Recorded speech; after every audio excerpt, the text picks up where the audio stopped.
روزے کا مقصد بھوک اور پیاس کاٹنا نہیں ہے، یہ کوئی خوراک بچاؤ مہم بھی نہیں ہے، بلکہ فرمایا وَشَهْرٌ يُزَادُ فِيهِ رِزْقُ الْمُؤْمِنِ، یہ مہینہ ایسا ہے جس میں مومن کا رزق بڑھ جاتا ہے، اس کا رزق زیادہ بڑھ جاتا ہے، تو یہ خرچہ کم نہیں ہوتا، اس میں تو خرچہ زیادہ ہوتا ہے، تو یہ اس لیے نہیں ہے۔ تو پھر مقصد کیا روزے کا؟ بھوک اور پیاس کا مقصد کیا ہے؟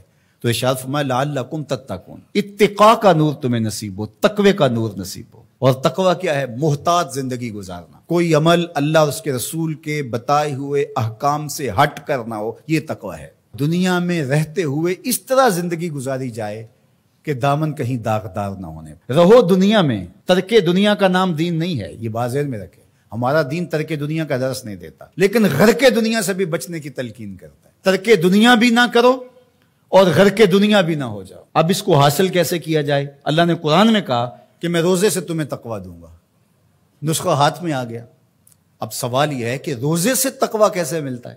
صحیح حدیث میں ہے، بخاری ہے، اذا جاء رمضان سلسلت الشیاطین، جب ماہ سیام رمضان المبارک آتا ہے تو شیاطین جکڑ دیے جاتے ہیں۔ شیاطین جکڑ دیے گئے، تبھی تو مساجد کے دروازے کھل گئے، تبھی تو نماز کا رجحان پیدا ہوا، صدقہ و خیرات کے لیے لوگوں کے دلوں کے اندر مزید نرمی پیدا ہوئی۔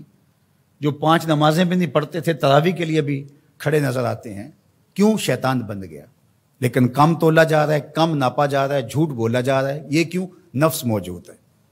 نیکی کا ماحول اس لیے پیدا ہوا کہ شیطان بند گیا، بدی پھر بھی موجود ہے اس لیے کہ نفس موجود ہے۔ اب ہمارا کام ویسے آسان ہو گیا کہ پہلے تنہا جان کو 2 دشمنوں کے مقابلے میں رہنا تھا اور جان لڑ نہیں پاتی تھی، اب دشمن ایک ہو گیا، ایک بندہ ہوا ہے۔ اب صرف جو ہے وہ ہم نے لڑنا ہے نفس سے، شیطان تو بندہ ہوا ہے۔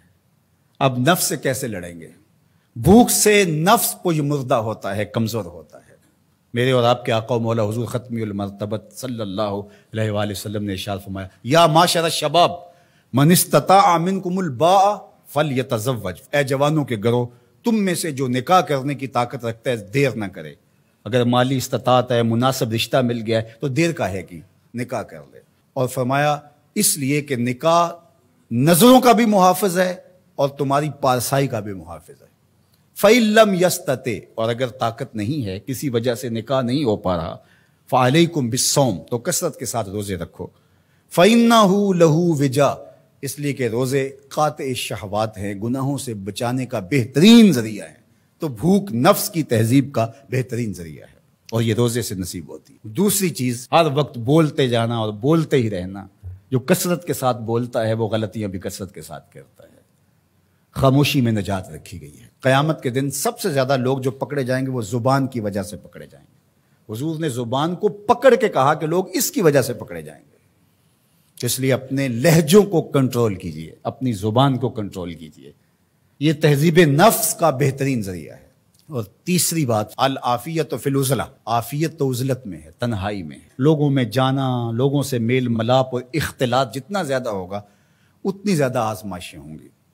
اس لیے جہاں تک ممکن ہو دینی ضرورت کے لیے آپ کو جانا پڑتا ہے، ضرور لوگوں سے ربط رکھیں، لیکن ربط پورا رکھیں، لیکن ربط بھی اچھے لوگوں کے ساتھ رکھیں۔ فرمایا تمہارا کھانا متقی کے علاوہ نہ کھائے کوئی، یعنی جس کی تم دعوت کرو وہ متقی ہو، پرہیزگار ہو۔ اچھے لوگوں کے ساتھ ربط رکھو، نیک لوگوں کی صحبت میں بیٹھو گے نیکی ملے گی، برے لوگوں کی صحبت کے ساتھ بیٹھو گے تو برائی ملے گی۔ تو آئیے میں اور آپ روزے کو اس کے آداب کی رعایت کے ساتھ رکھنے کا عزم کریں۔